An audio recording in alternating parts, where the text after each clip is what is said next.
Hey, Nicole Roberts Jones here, and welcome to another episode of the Meaningful Work Podcast, a time that I build a bridge for you to do two things. One, do work that you love and find meaning and fulfillment in it, and be the best and highest version of you. So I've got to say, today, I think I say I'm excited every episode, y'all. I need to stop saying that, but listen, this conversation is one that's happening in every marketplace. And what's that conversation about? AI. Now, how many of you have been running from it, like afraid of it, overwhelmed by it, not knowing how to start, all the things, right? But that's what I'm excited about today's guest. If you haven't been talking about it, then let me read a little statistic for you. Listen, global enterprise AI adoption has reached 88%, up from 78% the previous year, with organizations increasingly transitioning from experimentation to scaling AI agents. So the market is expanding rapidly, driving significant shifts in economy, productivity, and workforce. And listen, if you've been asking yourself anything from how do we adopt AI and move fast without burning out your people, to how do you design systems and leaders that sustain high performance over the long haul using AI or just culture in general, then today's guest is the exact person you need. And her name is Anisa Rashad. Now, listen, she's the founder and CEO of ARE Global Solutions. Now, it might be R, and I forgot to ask her, but this is a friend I've known for a long time, so I forgot, was chatting at the beginning. But anyway, let me focus, right? CEO of AR Solutions, Global Solutions, an executive leadership and AI advisory firm that helps organizations build bold leaders and sustainable cultures. With over 30 years of experience, she guides organizations in aligning strategy, soul, and AI, and in meeting compliance demands like CMMC through her Lead Boldly, Live Fully philosophy. Now, some of y'all like, so we're going to talk about it. She's helped national organizations solve burnout while redesigning systems to hold the gain. But what truly sets her apart is this. She plans for people as rigorously as she does technology. She makes leadership sustainable and not disposable. And she brings compliance, AI, and human centered strategy into one coherent playbook. Now, y'all see why I'm getting excited, right? So, if you're navigating AI, if you're navigating compliance, performance expectations, or all three, and you want to do it without burning out your people, then this conversation is for you. And even if you don't want it, you need to learn it because at some point you're going to need it. So, help me welcome Anisa. Hey, girl. Hello. So excited to be here with you, Nicole, on the Meaningful Workful podcast. So excited. So, listen, I was telling her before, listen, you guys, I have been trying to search someone that's an AI expert, and let me tell you why. And you know this, Anisa, and please correct me. You're the expert. I'm not. I'm somebody that researched it and know that I need it and learning about it while I'm doing this podcast with y'all, right? I think AI is the most talked about topic in the workplace now, and one that either people shy away from, or they implement it wrong, or they burn out their people. And so I've been trying to find an expert, and then I saw it next to her name, and I've known her, for a long time, y'all. At least probably part of that 30 years, right? So probably 20 of the 30. But listen, I was so excited when I saw AI next to your name. So let's dig in. Tell us a little bit about. Now, I love that you said strategy, soul, and AI. What does soul mean in a technology conversation? So, one of the things that we are very clear about, we know who we are, we know how we show up in the marketplace. So, for years and years, we did executive leadership. And so, our primary customers, like a CHRO, the chief people leader of the organization, who else responsible for making sure the people have the skills they need, keeping the culture of the organization. And what we found is that so many of them are rushing to implement AI. And what we remind them to do is stop, pause, and make sure you're keeping the HI, the human intelligence. So we're Mm, looking at protecting that part as we roll out the AI. So what we found to be even more important in this AI age than ever, Nicole, you have to have empathy, judgment, your tone. In 2 years, when every message you get from somebody, no matter who that somebody is, has been AI supported, if not fully AI generated, right?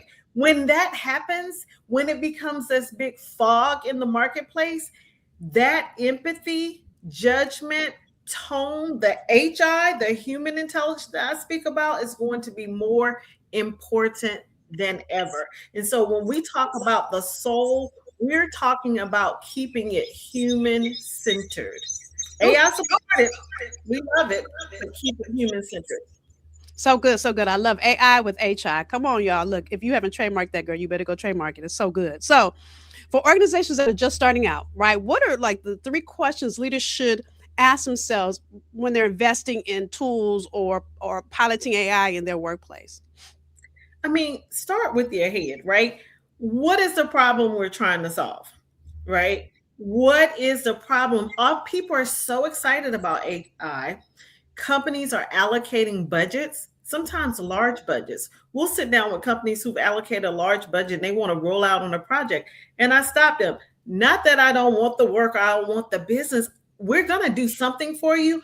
I want to make sure that we give you what you need, something that's going to actually move the business forward. So, that first question is, what is the problem we're trying to solve?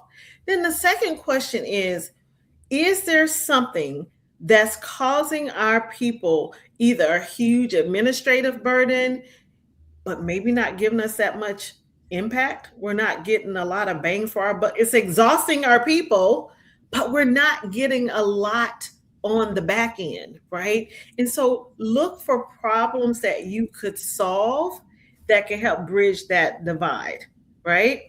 And then the last thing when you're thinking about rolling out an AI project is really talking to the people who do the job. These decisions about which direction we're going to move in as it relates to AI, for most organizations, it's coming from, the IT department, right? Chief Technology Officer, CIO, is coming from that department. But I believe AI is a people thing, right? We need to shift the minds. It's a people because it's the people who are going to have to actually use it. How much money have companies spent over the years deploying some new software change management project that just went bust? We spent millions of dollars, but the people didn't adopt it. And so we came up when we first approached this work, we did it the way we do everything. We said, what are we created these four archetypes of an AI ready person, right? Mm, Four architects. Because if you don't get it right here in your mind, right? If you don't start with your mindset, it doesn't matter what the automation is. It right. doesn't matter what it'll do. If people are afraid of it, you hear people say, there's this thing that's coming. It's called AI. It's here in a lot of places. I hear it's going to take some people's job, right? Other people like afraid it might take their job, right? So that's the first archetype, that person who's just afraid. They hear about it, but they don't really understand it. And then the second archetype we have, this is the person who's curious, right? They might have chat and Claude and, Gemini. They're like experimenting with them, but they don't really know what tool to use for what. They just kind of have a lot of stuff. They don't have a very synchronized tech stack as it relates to it. And so they're just kind of exploring. So we call them the curious, right? And then the next person, I love this person, the closet integrator. Now, this is a person, AI is a huge part of their secret sauce. They're sending emails and they're creating presentations in Gamma and they're right, but they don't necessarily want everybody to know that. They just want people to think they're smart, right? Right. That's me. I'm out myself, y'all. I'll tell you about me in a minute, but that's me. Hmm. Your closet integrator, exactly. And then Nicole, I come from the church. My father was a Baptist minister, so like you have the evangelist, right? That's our fourth archetype, the evangelist. Will there be one, right? This is the person that screams from the rooftop, I use AI. I love it. These are the people who might be doing too much with AI. They're like going to get their lab results from LabCorp and uploading their blood work in there and saying, "Oh, give me a meal plan, give me a supplement plan, give me," like they are just fully using it. So we find people at different places along this AI archetype, different levels of readiness as to where they are in moving forward with the AI journey. Oh, I love that. And as you guys heard, I just added myself. I'm number three, a closet integrator. And let me tell you, so in full disclosure, this podcast, every note, every social media post, even dare I say the questions that I generated, even though I don't ask half of them when I'm on an episode, all are AI. But here's the thing that Anisa, that I really, really make sure I do. AI is great, but sometimes it says stuff like, I wouldn't, what word is that? I wouldn't say that, right? Or it'll add some things in it that just don't feel right to me. And just because they wrote it, and it might be a phenomenal paragraph or a phenomenal sentence, it just doesn't feel Nicole aligned. I'm not saying it. So the reason I'm closet, oh, and by the way, I call AI, I call Claude my assistant Claude. Let me tell you why. Because emails, when I'm rushing, I just say, Claude, reply to this email for me. And I can move on to do something else while Claude looks at all my conversations. And then I still edit it though. Of But course. right, but I really call Claude my executive assistant because he helps me, right? And So I'll tell you what I do. I tell my assistant, make Claude your assistant. Right? So do all that back and forth. So when I get to it, I only have to do one edit, two edits. right. I don't have to, before she give me a document, I make changes, I give it back. Then she does back and forth, back and forth. No, now you do that back and forth with AI, and then you bring a closer to completed document to me, right? Then it takes and we'll talk about this more. One of my favorite things that I love to live and speak about now, Nicole, is this concept of cognitive freedom, cognitive ease. And what AI supports for me is helping me to create that cognitive ease. And we'll dive into that a little bit later. That's so good. We about to dive into it now, girl. You can't look, you can't Okay, throw that let's out do there it. and not dive into it. Listen, because that for me, because sometimes, listen, y'all, okay, I'm out of myself fully on this episode. Sometimes I send an email and I want to answer it in a appropriate way, especially if it's a thank you email and I want people to feel heart and all the things. I sit on it for like minutes. And with and so I'm not sure if this is cognitive freedom, but I feel like it gives me such a mental break that I don't have to like sit with it for so long. I can put three things in Claude, and I use Claude and Chat, and sometimes Gemini, but mostly Claude Mhm. and Chat. So Claude is my favorite though. That's my boyfriend. That's my assistant. So Claude, Daryl, my husband asked me that I call Claude my boyfriend. But sometimes he spends more time with me during the week than my husband does. I'm just saying. So, but but I can tell him how I feel. This is one of my really good friends. I want to make her feel really, really good. She did this, this, and this for me. Write a heartfelt reply and blah, blah, blah, blah, give him some context. And then I'm amazed at what Claude comes back with. But because I've been using it for so long, and I'm sharing this with some of you that are shy about it, because I've been using primarily him 80%, he knows how to talk now because I'll say, here's an updated version. Just make sure it sounds good. And I do that on purpose so that he gets my language. So going Absolutely. forward, and I'm like, take the dashes out because that's the one thing, y'all. If you use AI, it's a dash and everything. Take them out. So now I Not told the Cloud, don't put dashes in my things. Don't send me stuff with dashes in it, right? So anyway. So I went off on a tangent, but tell us about this cognitive freedom Oh, around AI. absolutely. We talk a lot about burnout. We have a book that was released in April called From Burnout to Breakthrough. Wait for it, Nicole. So aligned. This is why we love each other for 20 years. For leaders who have it all but still feel empty. Mm. Burnout to Breakthrough for leaders who have it all but still feel empty. Okay, so wait, pause right here. Send me the link. The link to the book will be in the show notes for those of you. If she just said that phrase and it resonated with you, you need to buy the book. Anyway, go ahead. Yes. And so what we talk about it's a leadership fable, and it's about an executive who is experiencing burnout. And as she walks through her journey to breakthrough, you're going to walk through your journey to breakthrough. And That's so it good. gives you steps, it gives you the instructions. Because what we believe is that breakthrough, people think, I'm burned out because I'm not resilient enough, right? Mm. Almost like I'm weak and I'm burned out. I know there are four structural drivers to burnout. Four Mm. structural drivers. The first is cognitive overload. Mm. Nicole, inputs you get during the course of one day. You understand? Cognitive, Mhm. too many inputs. And then there is decision fatigue. How many things are you accountable for, responsible for? How many decisions do you need? Even like I'm looking at this beautiful frame we have, meaningful work, right? So to make the full stand out, to pick the color for that, like so much went into just that one component. Mhm. And like you made 100 decisions yesterday, right? Down to what to wear and what to eat. And so it's this decision fatigue around having to make so many decisions. The Mm, third driver to burnout is administrative drag. It's all of these outdated processes we have and inefficiencies that are built into the systems that we use at work. That administrative drag contributes to people being burnout. And the fourth and final one is lack of work that has meaning, right? You're doing work and you're completing things, but it's not filling you up.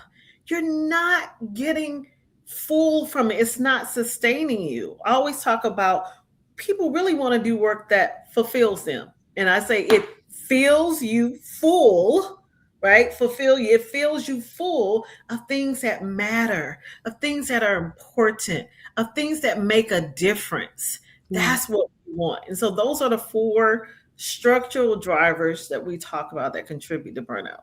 That's so good. And when I look at these four, right? And by the way, those of you that are new to me, when you see me looking down, I'm writing notes too. I got already a page and a half. Okay. So cognitive, I love this whole cognitive overload. It's all of them. Just look, I write fast. Something fatigue. Decision fatigue. Uh, Girl. Decision fatigue. Admin drag is three, and lack of work that has meaning. All four of those can be solved with AI. Part of it, not all of it. And that is, Nicole, that is how we came to the work of AI. We were working with people. We would coach you. We'd have 20, 30 people in the organization that we coach. And we reset them and we realign them and get them all restored and going back for battle, right? But what we realized, I know your background education, it was similar to education where we would send them back into an environment that didn't support them, right? The Mm, way the environment was designed was actually burning them out. And so it's mm, like you're working with somebody at school and you're filling them up with all the good stuff, but then you send them home to a dysfunctional environment, right? It's exactly what we were doing. So depending on the person, depending on the organization, we work with them and they are like on fire for 18 months, on mm, fire for 24 months, right? But then they find themselves getting back into that same depleted, exhausted, empty place. Why is mhm, that? Because the organizations are designed the way they're currently designed to burn you out. And so if you give the organization 50 hours a week, they'll take it. If you give them 60 hours a week, they'll take it, right? 70 hours, they will take it because the way the organization is designed is designed to burn you out. And so we said AI presents a once in a generation opportunity to rework the way that work works. We can mm. actually go in and redesign things with the help of your assistant Claude, right? With the help of all these systems that we have that can support us. And so that's what makes us excited about AI is that we can actually use it to really redesign the way work works and to stop continuing in these patterns and these systems that are burning people out. So good. So, on that same vein, give us a real life example without saying company names, right? Of you going into a company and deploying AI and it worked well, and one that didn't work well, and why it didn't work well. Just and the reason I'm asking her to do this, all of you that are listening, is because many of you are on the edge. Do I do it or do I not? And I want you to see the difference it makes when you go ahead and do it. Because I'm gonna tell you before you start, I was like fighting AI for a long time. Like I'm not using that. I'm not doing that. Right. And the more I started reading things, statistics and articles, I was like, well, let me try it. And then I was like, oh, this is Mhm. kind of good. Right. So tell people, two stories, one that worked and one that didn't, but tell them why it did and why the other one didn't. So I'll tell you a tell of two companies, right? A tell of two companies. So I'll start with the one that didn't work because that was the first one, right? And we did our lessons learned and we're not going to do that with them again. And mainly because we were new into the space, we wanted to work with this company because it was a pretty reputable big name company. And I will say it didn't work. It worked eventually, but we had to get around it. They were quick to rush to the technology. And Mm, our AI solutions architects at ARE Global Solutions are amazing. Like they can build you something so incredible. I'm so excited about that capability that I was like, yes, let's build them a cool tech thing, right? Let's build them a cool automation. Let's build them what they are asking for. And so it had all of the components. And that's when we learned that kind of first lesson around, oh, yeah, it doesn't matter how great it is, it can do all of this cool stuff. If you never use Claude for the first time, if you never shifted internally, Nicole, you would not have gotten the value from it. And so they led with the technology and did not lead with the people and the impact on the people. And so that was the lesson learned. So don't do that, right? And so an example of what works is now I won't even go to that. Even if we don't get the work, even if we don't get the contract, I will not start with the technology. We got to start with what is the problem we're trying to solve? Is AI the best way to solve it? Is it AI? Is it AI or should it be AI with caution? Right? What guardrails do we need to put in place? Where Mm. should there be a human in this loop? Which, like, we are asking all the questions up front before we do one thing around design or build. So good, so good. I'm sitting here and I forget I'm a host. I got to ask the question because I'm soaking it in, and I just love everything you talk about around AI, which is unique. And I should have known this before we got on this call, right? And I haven't talked to Anisa probably in good maybe 5 years, maybe three. Yeah, But yeah, anyway, is this human centered? Everything is human centered, and you're the first person because I've talked to other AI experts. That's why the other ones ain't on here. Let me say that are so technology driven, which for me is like want want. Y'all remember that from Charlie Brown? Want because I am not a techie, right? So that's one of the reasons why I hadn't done AI at first because I was a little in overwhelmed. And so every person that I have tried to talk to, I was in overwhelm, and I thought if I'm in overwhelm, then my listeners might be in overwhelm too. And so, not knowing this about you, I love that you have really brought the human piece in it so we don't leave the people behind, right? So absolutely. good. So good. Absolutely. We every month we host a CHRO Insights Roundtable. So we get CHROs on the line from around the country to talk about how they're rolling out AI in their organizations. And what's beautiful is when we first started meeting, everybody would get on the call and think, "Oh, my company is behind," right?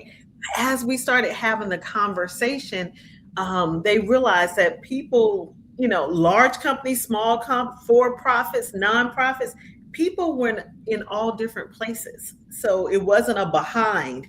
The other thing that we discovered in this conversation that we have every month is that um, most organizations that outsource it to IT, like we talked about it, but I help them to understand that you got to be right at the table. When we're first formulating the plan around AI, HR, whoever the top people leader at your organization needs to be at the table helping to make those decisions.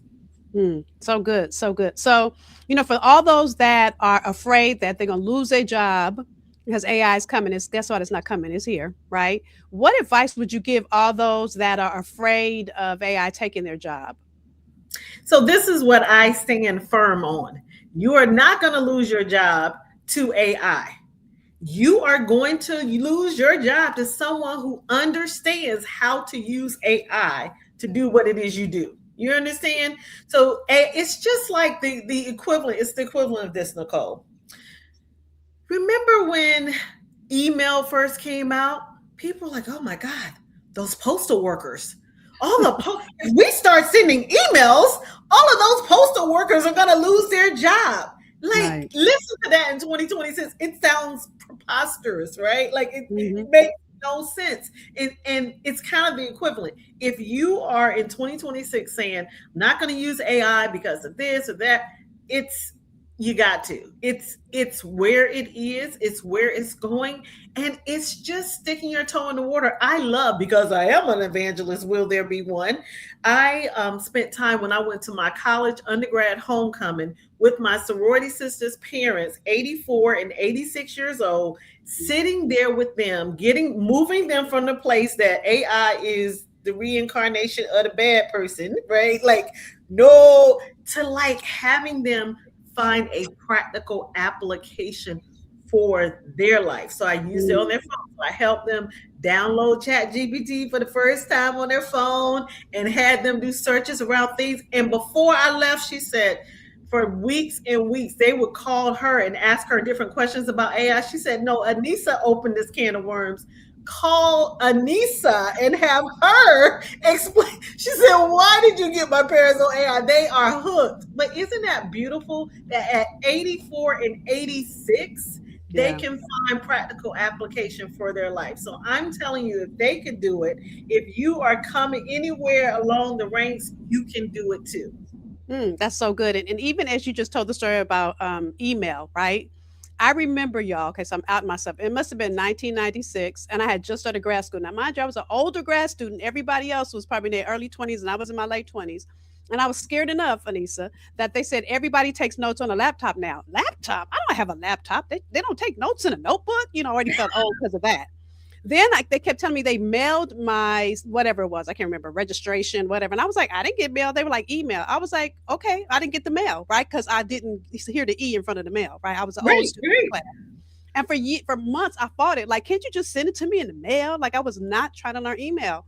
And I remember when I finally realized that, and I went to USC. USC, I had my own email address connected to, because I was like, I don't even have an email address. And they were like, yes, you do. It's whatever it was at usc.edu.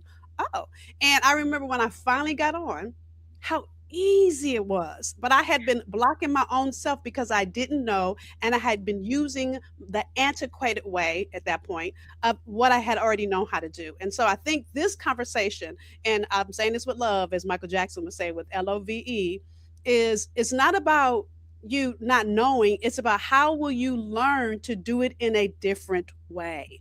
How you continue to do what you're doing, but it's almost an expansion of you being able to do what you do in a way that's going to add value to your role in your work. Absolutely. So I say, if you are a filmmaker, learn how to use AI to make films. If you are a person who does whatever it is you do, learn how to use AI. If you're an educator, learn how. I have educators who are using AI to help their kids write little books and stories about their families and produce books. Like, they're doing all kinds of creative things to introduce their students to AI. So good, so good. So we've talked. Listen, our time is almost up. So good. I can go on and on because AI is my new like jam that I'm excited. By the way, any classes you recommend, please tell me because I'm still, I want to learn more because now I'm all into it. So with that, anything you didn't get to say that you want to leave our listeners with that are at this AI crossroad? Oh my goodness. I'll close with this, and it's around, you should use AI to help you create that cognitive ease, right? And so one of the ways that I'm using AI personally is I created my lead boldly, live fully, my philosophy around how you show up at work and how you show up at life. I believe you should be able to do both. You should be able to lead boldly inside the boardroom, but also live fully and show up for your family and friends outside of work. And so, with that, I created a lead boldly, live fully wellness coach. And Mm, Nicole, let me tell you what I did. There's so many people who talk about health and fitness and wellness, but I have certain people that are my go-to people over the years. I just stick with them. I don't care what new ideology. I know that this is basic and it works. So I took the four people that I found. One is more around longevity. He's a Harvard professor who talks to David Sinclair. He talks about longevity. And so I want to live a long time because people in my family don't live a long time. So that's one. Um, I took one who talks about just eating clean, right, without the gluten and the dairy and all the things. So I took the four people that I follow and believe in, and I said, with this philosophy, this, create me a wellness coach. And so mm, I use it to get um, meal recommendations. I use it. I went to a rooftop. I live in Tampa now, so I was at a little rooftop. I'm a part of the Rooftop Society here in Tampa. And I was at the event, and everything was going on, and it came time to order food, and I was like, "Do I want this?" And I hit up my wellness coach, and my wellness coach just said, first, I was trying to decide what to order. It was like, "Are you hungry?" And I was like, mm. "I'm actually not hungry because what did I do? I had planned and eaten a meal before I left that was aligned with how I eat so that I wouldn't be caught out there having to eat whatever is on some menu." And so I was like, huh. And as a person who self identifies as a foodie, it was very interesting to sit there and really see that I did not want anything, but I'm just so used to to doing it, right? I'm just so used to doing it. So my wellness coach is really helping me. I wouldn't even say just shift my behavior patterns. It's helping me shift my identity as I relate to food and health and fitness. And I love it. I love it. Mhm. And it's just that simple. It's programming it and then having that resource available to you. So thank you for being a resource available to all of us. By the way, Yeah. those of you that need Anissa in your or need ARE, I'm glad I said it right, global in your, your corporation and your company, especially my CHRO people. Because I got a lot of y'all that listen. You will see the link in the bio. And here's what I would suggest: have a conversation, because you don't know how she could help you. Now, individually, she's not coaching. I don't think you do individual coaching, do you, Round? Our firm still does coaching. We have a whole team Okay. of amazing coaches that can Oh, there support you you go. guys. So then she can support you that way too. So thank you for your human centered design around AI, making sure we don't leave the human intelligence behind. Thank you for all that you're doing. And thank you for showing up and being here with us today, girl. I appreciate you. Absolutely. Anytime Dr. Nicole Roberts Jones calls me, I am always answering the call every And time. that's a good story these sisters do, girl. But I'm just saying. So That's with that, what I'm saying. don't get me started. Love you, girl. So with that, y'all, you know what I'm getting ready to say. I want to hear what your takeaways are. This is one of the big topics of the year. Was been for a couple years, but I think I'm finally catching up. So my question is, are you finally catching up? Are you ready to implement AI? What's the one thing you're committed to doing to get into the AI race, right?